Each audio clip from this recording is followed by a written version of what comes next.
I ramble too much, so here's the second half of this shit. I grew up on comics. I grew up on Ninja Turtles.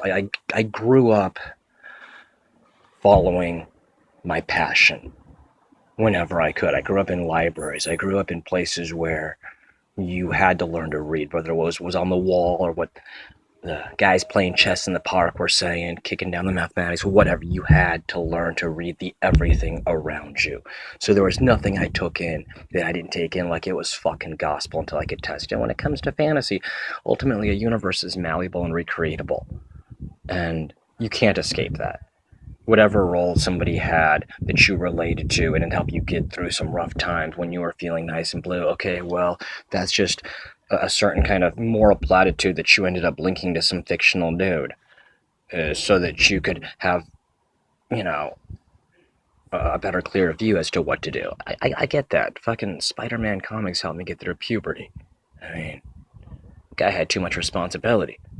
So did I. 16, and I was all on my own. I didn't know who to turn to. I didn't know what to fucking do in the middle of LA and surrounded by people who are at least 10 years my senior and 1,000 fucking experiences ahead of me.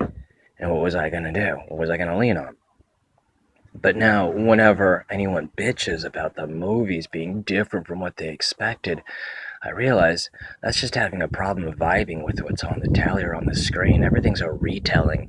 Whether you can gel with it or not, every fucking action story ever told is just a retelling of Beowulf.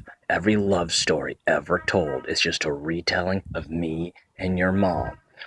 And then there's a reason that you can write so many songs off of only a handful of notes.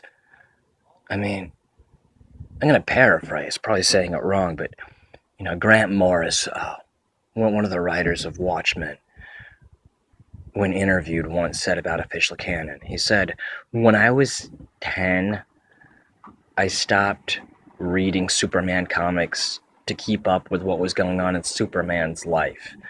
I started reading Superman comics to keep up with what's going on in the artist and the writer's life.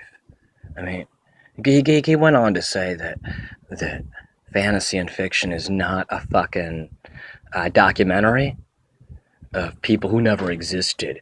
Fantasy and fiction is it's a resurgence of the classic themes of humanity and what makes us all truly one, what is fundamental to us.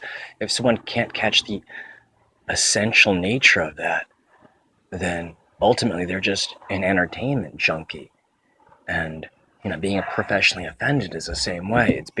It's feeling the harm of something so powerful, somebody able to change your emotions and feelings by telling a story or talking to you or singing to you. It's tragic, I think, how powerful ideas can be when they pierce the minds of those who don't know what to do with them. And that's why I always stress to keep on learning, growing, changing, keep on turning every single way, keep on trying to see every single lane, front to back, see the whole world in parallax, because we all are part of a big mass growing macro organism.